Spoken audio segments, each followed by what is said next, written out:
Please pray with me. More of you, O Christ, less of me. More of you, O Christ, less of me. More of you, O Christ, less of me.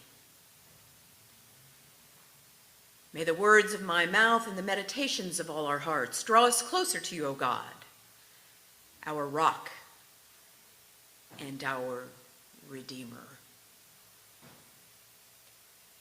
Amen.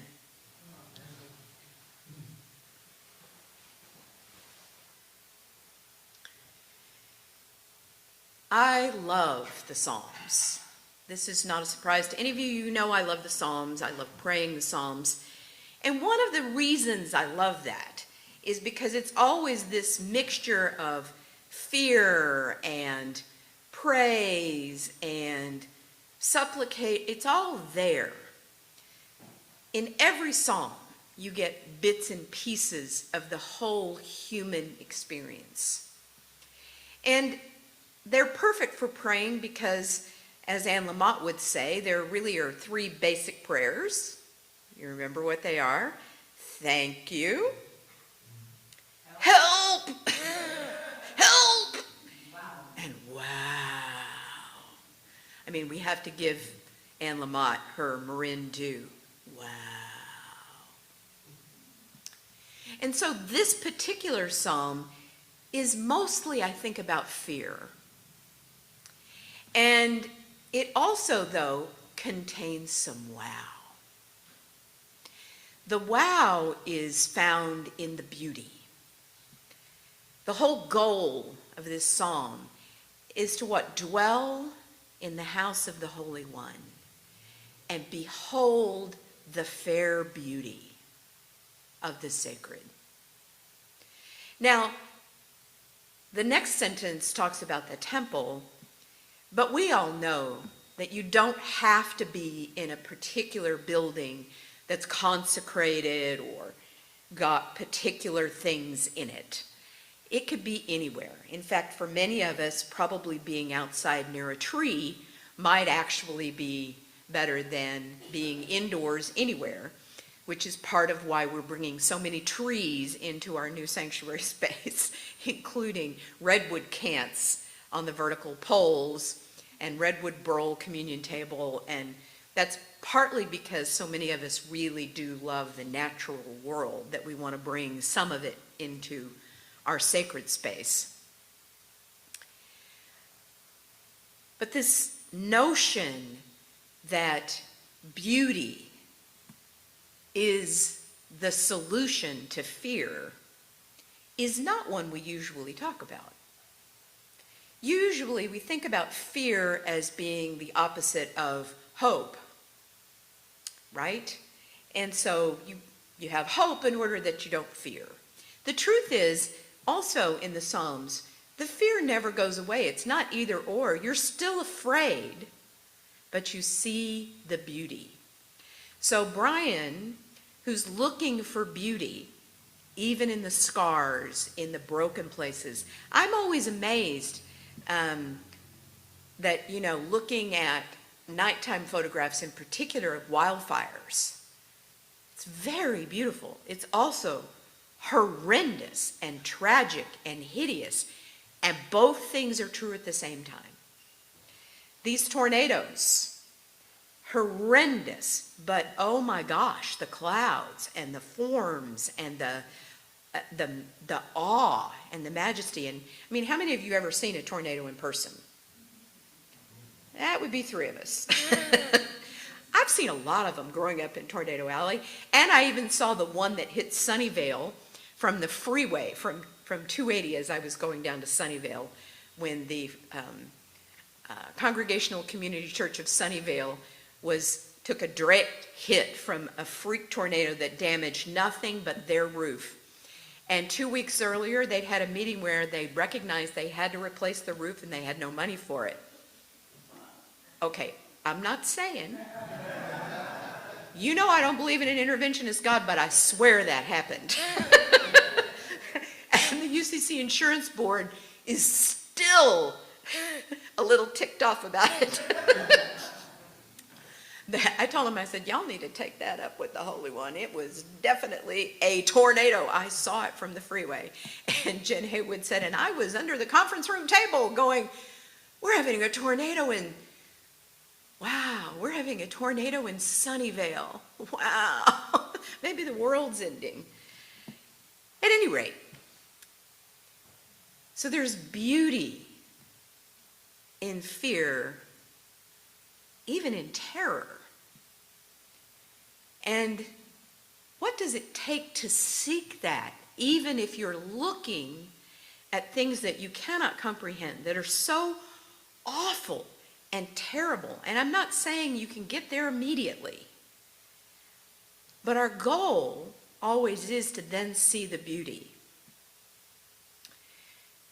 Some of it could be as simple as, Mr. Rogers told you that when you look at a catastrophe or a disaster, look for the helpers. Do what Brian says, look for the beauty. And then the deeper thing is what Tim is saying. Make beauty the entire fabric of everything. I mean, if we get really advanced, then we're that way all the time. And I love that you said that, because like Allison's thing where, we're always looking for God, which is the most beautiful thing we can imagine, whatever that is. Whatever the most beauty is, that's what the holy is, right? I used to have a quote that I had over my computer, and I don't think I got it from somebody else. I think this is actually mine.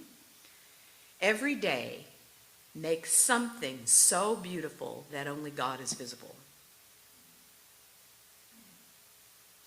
Now, I gotta admit, I don't get it done every day.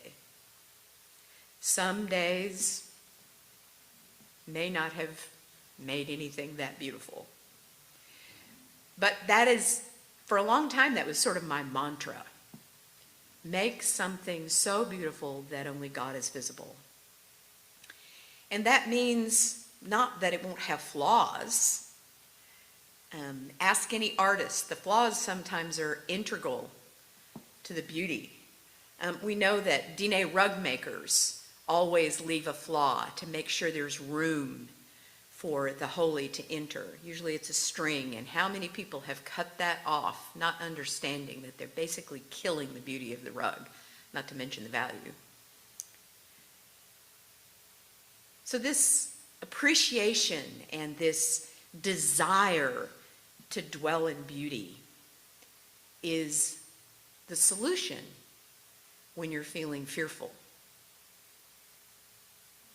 Take your place to somewhere that is beautiful, even if you just close your eyes and imagine it, even if that's all you do.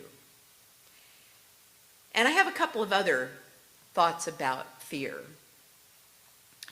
Another way that we can live the full beauty of who we are is to be at home in our own bodies and spirits.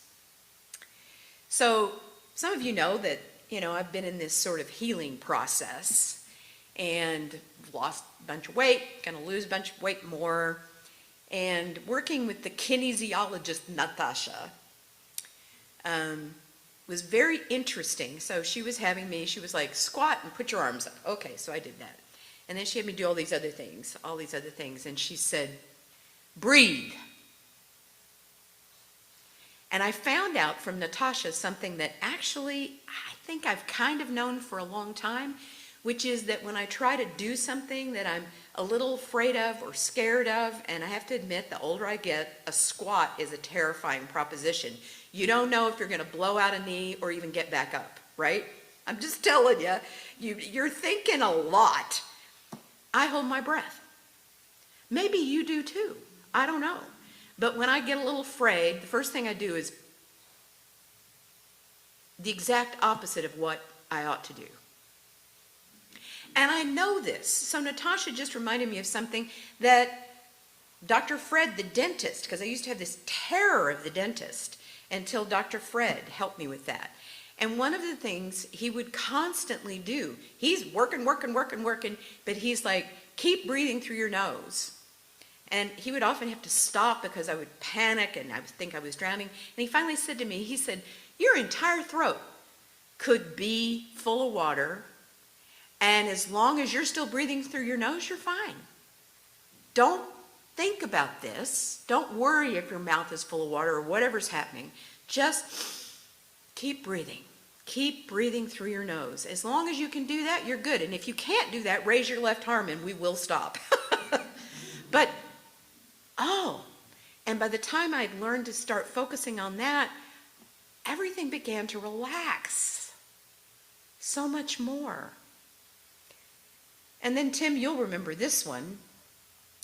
Early on, when you're a pianist, you'll be really nervous trying to play and everything. And then you get to a certain level of mastery, and you're no longer like that. And then I noticed Tim today, when he was playing the prelude, did what some of us have been taught and then people have tried to unteach us doing. He was actually humming along. Did you hear him? Did you hear it? I could hear it. He was doing the Glenn Gould version.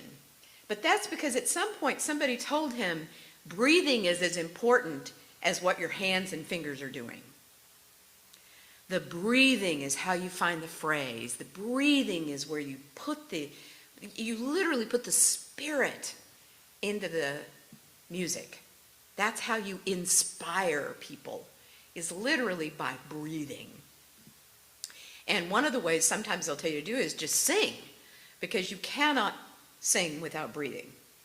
I mean, you can't sing without breathing. I think that is a law. So when in doubt, sing. So there's a lot of fear floating around. Even if you're not particularly afraid, even if you feel okay, there's a lot of people really, really engaged in a lot of fearful behavior. And it can be contagious. And so the first thing I would invite you to do is to simply notice when you're feeling that, clench, or whatever that is, and then notice, am I breathing?